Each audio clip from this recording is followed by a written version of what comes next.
नवल किशोर की ओर से आप सभी को सादर नमस्कार।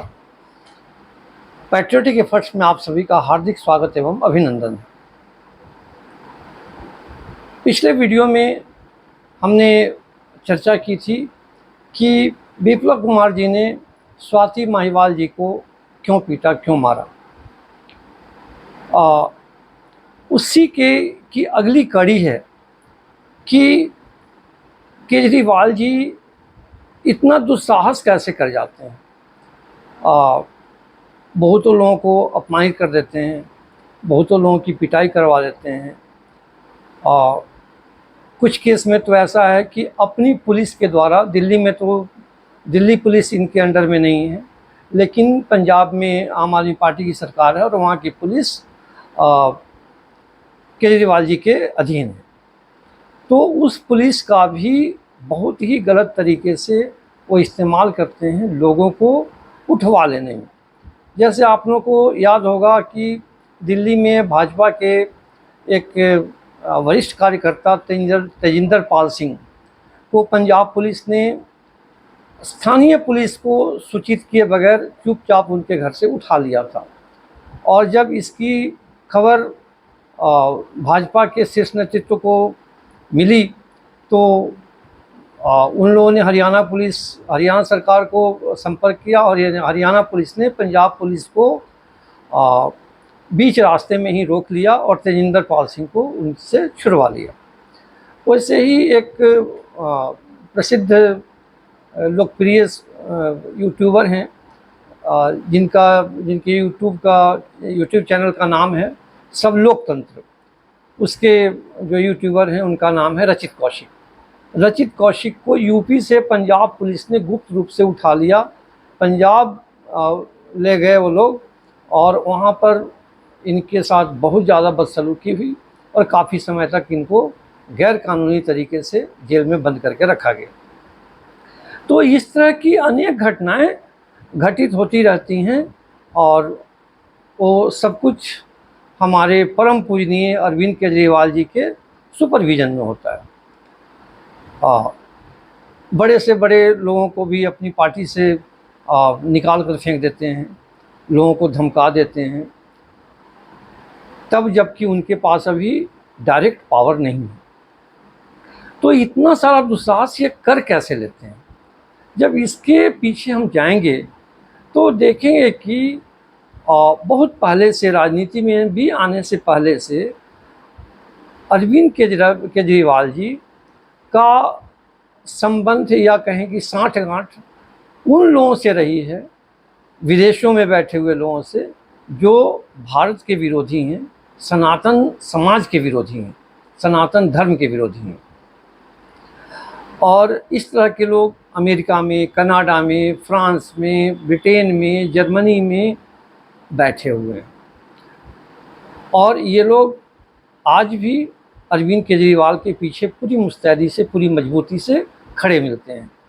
तभी अरविंद केजरीवाल जी को जब गिरफ्तार किया गया था तो अमेरिका, कनाडा, जर्मनी, ब्रिटेन से बहुत सारी ऐसी आवाज़ें उठने लगी थी कि ये बहुत गलत हुआ है। जबकि उससे पहले हेमंत सोरेन जी जब गिरफ्तार हुए तो कहीं से कोई चूं चपर नहीं हुई थी। तो पहला कारण तो ये है कि विदेश में बैठे हुए बहुत सारे शक्तिशाली लोग जो भारत और सनातन के विरोधी हैं, वे लोग अरविंद केजरीवाल जी के साथ पूरी साठगांठ में हैं और पूरी मजबूती से उनको सपोर्ट करते हैं। दूसरा, खालिस्तानी आतंकियों और समर्थकों से भी अरविंद केजरीवाल जी की बहुत अच्छी साठगांठ है। उनकी ये सहायता करते हैं और वे लोग बदले में इनकी सहायता करते हैं, हर तरह की सहायता करते हैं। ज़रूरत पड़ने पर इनके लिए वो जो खालिस्तानी आतंकवादी और समर्थक हैं फाइट भी कर सकते हैं, इनके दुश्मनों को निपटा भी सकते हैं, इनके प्रतिद्वंदियों को निपटा भी सकते हैं। भारत में भी बहुत सारे ऐसे लोग हैं जो भारत के विरोधी हैं, हिंदुत्व के विरोधी हैं। ऐसी शक्तियों से भी हमारे परम पूजनीय अरविंद केजरीवाल जी की बहुत अच्छी साठगांठ है, बहुत निकट संबंध है, बहुत घनिष्ठ संबंध है। जैसे आपको याद होगा कि जेएनयू में जब आज़ादी की बात हो रही थी कि हम लेकर रहेंगे आज़ादी, या भारत तेरे टुकड़े होंगे इंशाअल्लाह इंशाअल्लाह। तो इस तरह के नारे लगाने वाले लोगों के खिलाफ जब एक्शन लेने की बात हुई तो अरविंद केजरीवाल जी के नेतृत्व में आम आदमी पार्टी उन लोगों के साथ जाकर खड़ी हो गई और वे लोग भी ज़रूरत बेज़रूरत आम आदमी पार्टी के साथ अरविंद केजरीवाल जी के साथ खड़े रहते हैं। जो दिल्ली में जमुना के पार दंगे हुए थे जिसमें ऑफिशियली 53 लोग मारे गए थे, जबकि यह संख्या बहुत बड़ी है, तो उसमें भी ये जो टुकड़े टुकड़े गैंग वाले लोग थे इन लोग उसमें शामिल थे। उनमें से कुछ लोग अभी भी जेल में बंद हैं। और ये जो दंगे हुए थे इस दंगे में अगर आपको याद हो तो आप देखें कि जो दंगे करने वालों का सरगना था ताहिर हुसैन, दंगे के दिन लगातार अरविंद केजरीवाल, संजय सिंह, मनीष सिसोदिया और अमानतुल्लाह खान के संपर्क में रहा, लगातार उनसे फ़ोन पर बातचीत करता रहा।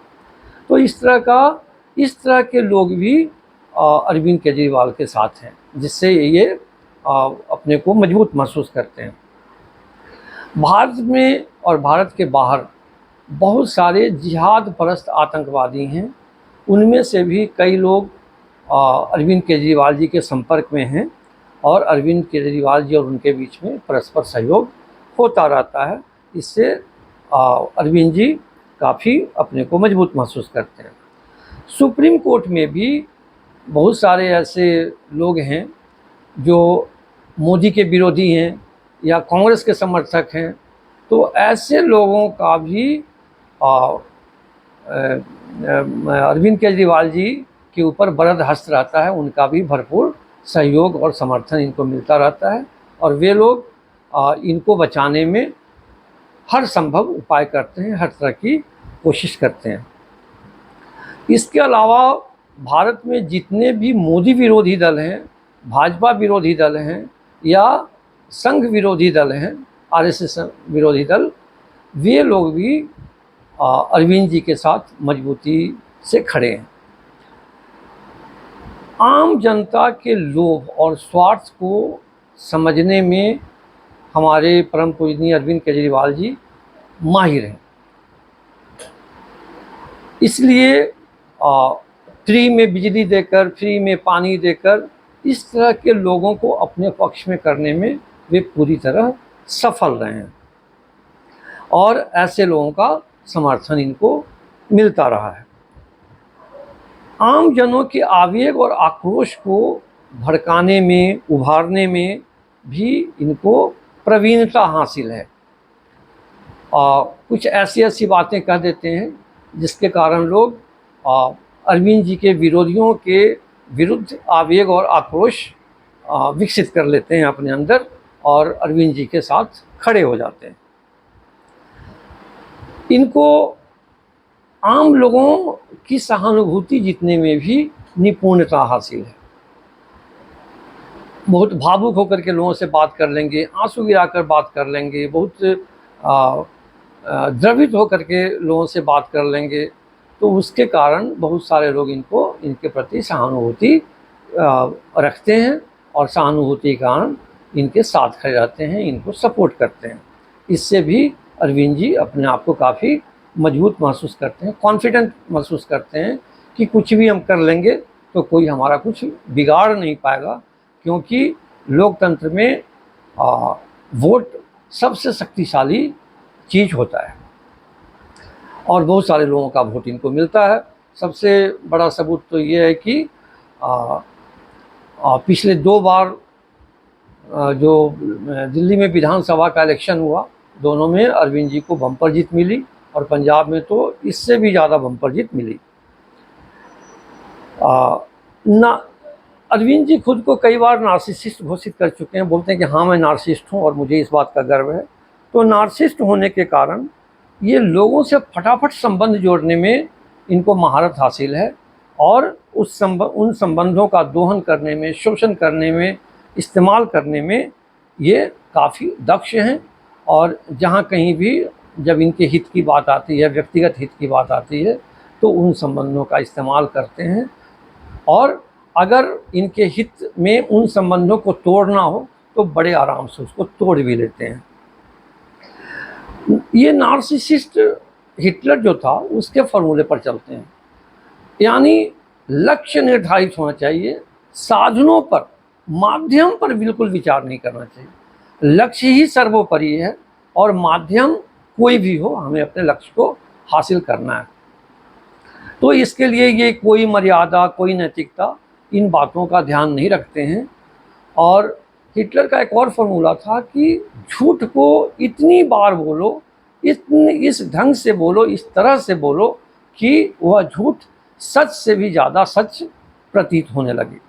तो हमारे परम पूजनीय अरविंद केजरीवाल जी इस तरीके को भी अपनाते हैं, लगातार झूठ बोलते हैं, उस झूठ को बार बार बोलते हैं, खूब झूठ बोलते हैं, और इतनी बार झूठ बोलते हैं कि जो आम लोग हैं उनको लगने लगता है कि यही सच है और कोई दूसरा सच नहीं है। तो यह भी इनकी खासियत है और इसके कारण ये अपने आप को काफ़ी मजबूत महसूस करते हैं। किसी पर कुछ भी आरोप लगा दो, अगर वह व्यक्ति जिस पर आरोप लगाया गया है वह चुपचाप रह गया, तब तो अरविंद जी की जीत हो ही गई। अगर कोर्ट में चला गया और फैसला अरविंद जी के खिलाफ हो जाता है तो उस हालत में हाथ जोड़कर, कान पकड़ के, पैर पकड़ के माफ़ी मांगने में इनको कोई दिक्कत नहीं होती है। तो इसके कारण है क्या कि खतरे में पड़ने से ये बच भी जाते हैं और इसका भी इनको कॉन्फिडेंस रहता है कि अगर ऐसी कोई नौबत आएगी भी तो हमारा कोई बिगाड़ नहीं पाएगा। गुंडे बदमाशों को बहुत प्यार करते हैं ये, उनको अपने काफ़ी निकट रखते हैं और ज़रूरत पड़ने पर उनका इस्तेमाल करते रहते हैं। जो बाउंसर्स कहलाते हैं लेकिन होते इनके अपने लोग हैं, इनके पाले हुए लोग होते हैं, और एक तरह से उनके सरगना के तौर पर ये काम करते हैं और इनके आदेश पर वो गुंडे बदमाश या जो अपराधी स्वभाव के लोग हैं इनकी इच्छा के मुताबिक अपनी कार्रवाई कर लेते हैं, करते रहते हैं। और इसलिए अरविंद जी के जो पास में रहने वाले लोग हैं, जो करीबी लोग हैं, उन लोगों को अरविंद जी से डरवीर बना रहता है कि कभी भी ये कुछ भी हमारा नुकसान करा सकते हैं। हमारे ही भारतीय संस्कृति में सादगी का बड़ा सम्मान किया जाता है, बहुत पहले से आज भी। तो ये अपने आप को हमेशा इस ढंग से रखते हैं कि लोगों को लगता है कि बहुत ही सादगी वाले व्यक्ति हैं, निस्वार्थ भाव से समाज और अपने देश की सेवा के लिए कृत संकल्प हैं। वही पैर में गंदी सी टूटी हुई चप्पल, गंदी सी पैंट पहने हुए, शर्ट भी बेढंगी सी पहने हुए, वो भी नीली रंग की, बाल भी जैसे तैसे रखते हैं और उसमें भी तेल चुपर के रखते हैं। तो लोगों को देखकर लगता है कि यह भी एक आम आदमी है और आम आम आदमियों के हित के बारे में ये लगातार सोचने वाले व्यक्ति हैं, सोचने वाले नेता हैं। बाकी नेता लोग तो मौज मस्ती में रहते हैं, बहुत हाई फाई ढंग से रहते हैं, लेकिन ये सादगी से रहते हैं। जबकि हकीकत ये है कि ये सिर्फ ड्रेस में ही सादगी रखते हैं, बाकी खाने पीने में भी और अन्य बहुत सारी गतिविधियों में बड़े ही विलासी प्रकृति के हैं। घर तो इन्होंने बिल्कुल शीश महल की तरह बनाया हुआ है। इनका घर जो भी देखता है वो उसकी आंखें चौंधिया जाती हैं, वो बिल्कुल आश्चर्यचकित रह जाता है कि वाह, इतना शानदार घर, वो भी सरकारी घर जिसमें इन्होंने लगभग 60 करोड़ रुपए उसको सिर्फ सजाने में खर्च कर दिया है। कसम खाने को तो इन्होंने अपना अचूक हथियार बना लिया है। लोगों को विश्वास में लेने के लिए अपने सर पर हाथ रखकर कसम खा लेंगे, अपनी पत्नी के सर पे हाथ रखकर कसम खा लेंगे, अपने बाल बच्चों के सर पे हाथ रखकर कसम खा लेंगे कि मैं कभी राजनीति में नहीं आऊँगा। फिर चलो राजनीति में आ भी गए लोगों की सेवा करने के लिए, तो चलो मैं कभी सरकारी आवास नहीं लूँगा, मैं कभी सिक्योरिटी नहीं लूँगा, मैं कभी सरकारी गाड़ी में नहीं चलूँगा, मैं कभी रेड लाइट नहीं लगाऊँगा, मैं कभी वीआईपी ट्रीटमेंट नहीं लूँगा। ये सब चीज़ें कसम खाते हुए वो बोलते हैं और उसके बाद डट जाते हैं। तो कसम खाने का जो इनका हथियार है यह भी जनता के बीच में बहुत असरदार होता है, प्रभावशाली होता है। जनता इनके समर्थन में आती है और इसके कारण ये अपने आप को मजबूत महसूस करते हैं और इसलिए किसी भी तरह का दुस्साहस करने में इनको कोई हिचक नहीं होती है, कोई संकोच नहीं होता है। निर्लज्जता को ये बुरी चीज़ नहीं मानते हैं। कहते हैं कि सफल होने के लिए, अपने लक्ष्य की प्राप्ति के लिए, अपने ध्येय की प्राप्ति के लिए इंसान को निर्लज्ज होना ही चाहिए। इसीलिए कोई भी बात कह करके फटाफट वो पलट भी जाते हैं कुछ ही समय में। कोई भी मर्यादा, कोई भी नैतिकता, इन बातों को ये करते ज़रूर हैं लेकिन कभी उस पर चलते नहीं हैं। और कभी पता चल जाए कि इन्होंने तो सारी नैतिकता, सारी मर्यादा को तार तार कर दिया है, उसका नाश कर दिया है, तो इस बात में भी उनको कोई शर्म नहीं आती है। झूठ बोलने में कोई शर्म नहीं आती है, आरोप गलत साबित हो गया तो भी कोई शर्म नहीं आती है, कोई निर्लज्जता इनको नहीं आती है। तो ये इनकी बहुत बड़ी खासियत है और इनके अंदर एक आत्मविश्वास पैदा होता है कि जनता हमारे साथ है, सिस्टम हमारे साथ है और भी जो शक्तियाँ हमारे साथ हैं, इसलिए मैं कुछ कर भी लूँ तो मेरा कोई बिगाड़ नहीं सकता। और इसका सबसे बड़ा सबूत तो इन्होंने दे दिया कि शराब घोटाले पर इतना ज़्यादा भ्रष्टाचार करने के बावजूद बहुत जल्दी ही ये अंतरिम जमानत पर छूट कर आ गए। इसको भी ये अपना एक बहुत बड़ी जीत मानते हैं और इस जीत के कारण भी हर नई जीत के साथ इनका कॉन्फिडेंस बढ़ता जाता है। मीडिया मैनेजमेंट में तो इनकी कोई सानी नहीं। अभी र्यूमर फैला था कि दिल्ली पुलिस स्वाति मालीवाल जी की पिटाई के मामले में इनके माता पिता से थोड़ी पूछताछ करेगी। अब माता पिता से पूछताछ करेगी तो हो सकता है कि माता पिता उतना इनकी तरह चतुर ना हो, इनकी तरह दक्ष ना हो और कुछ उनके मुंह से ऐसी बात निकल जाए जो लूप होल साबित हो और पुलिस के हाथ में एक बहुत बड़ा सबूत लग जाए। तो पुलिस इनसे पूछताछ न करे और अगर करे भी तो जनता की सहानुभूति हमें मिल जाए, लोग मोदी और पुलिस प्रशासन के खिलाफ हो जाए। इसलिए उन्होंने अपने माता पिता को अपने आवास में कमरे से निकालकर जो सामने घास का लॉन है उसमें बड़ी मुश्किल से घुमाया, वीडियो बनाया और उसको मीडिया में रिलीज़ किया। तो ये कहलाता है मीडिया मैनेजमेंट। मीडिया मैनेजमेंट के कारण हुआ था कि पुलिस आज डर के मारे गई ही नहीं उसके यहाँ पूछने के लिए, पूछताछ करने के लिए। तो बहुत सारे प्रॉब्लम्स को तो ये मीडिया को मैनेज करके ख़त्म कर लेते हैं। तो ऐसे व्यक्ति को आत्मविश्वास बहुत रहता है, इसीलिए उनमें जो साहस रहता है बहुत सारी गलतियां करने का, बहुत सारा ऐसा काम करने का जो गैरकानूनी हो, भ्रष्टाचार के दायरे में आता हो। तो ये आज के लिए इतना ही। तब तक के लिए नमस्कार। अगले वीडियो में फिर मिलते हैं।